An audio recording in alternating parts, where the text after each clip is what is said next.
Pumunta kami sa county market na malapit sa amin para mamili ng mga pang-araw-araw na kailangan namin. Ang county market ay isang Chinese grocery dito sa California na nagbebenta ng maraming Filipino products.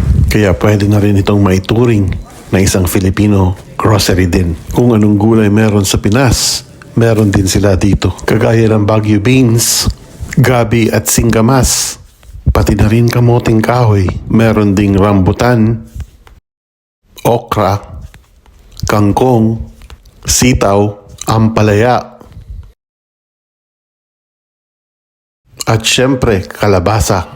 Kaya kahit nandito ka sa Amerika, makakaluto ka ng mga pagkaing Pilipino. Nanggagaling ang mga supply ng mga tropical na prutas at gulay dito sa Central America. Kasi ang klima sa Central America ay kagaya ng Pilipinas. Makapagtatanim ka lang ng mga tropical na gulay dito sa California tuwing spring at summer dahil mainit ang panahon.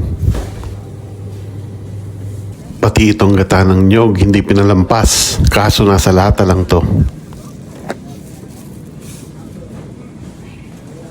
Pati mga sari-saring tinapay ng Pilipinas, kagaya ng pandesal, pan de leche, at hopia. Meron din silang mga evaporadong gatas at kondensadang gatas dahil sa mga pagkain Pilipino, mahilig natin gamitin ito. Pati mga sari-saring chichirya ng Pilipinas, kompleto rin dito. Kaya hindi mo mimiss talaga ang mga pagkain Pilipino kahit nandito ka sa California. Impluwensya na rin ito ng mga Pilipino na napakarami dito sa California. Tinatayang merong 1.6 million na mga Pilipino ang nakatira dito sa state ng California. Pinakamalaking Asian American ethnic group. Kaya dito sa California, ang mga Pilipino ay at home not home. Kada labas mo at kada sulok dito, may makikilala kang Pilipino.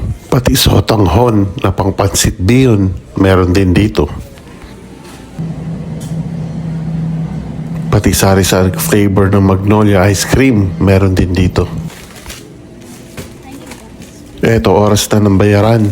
Magkano kaya aabutin ang mga napamili namin?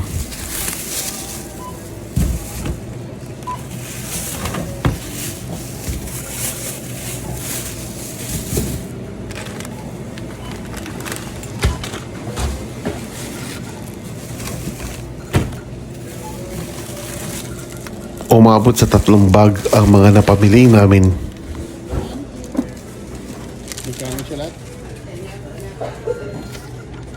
At ang 3 bag na to ay promesyo ng $96. Nag-shopping din kami sa Costco. Kaya kung mapapansin nyo, puno na ang trunk namin. Kaya kung tutusin, hindi rin biro tumira dito sa Amerika dahil sa mahal at mataas na antas ng pamumuhay. Maraming salamat ulit mga guys sa panonood.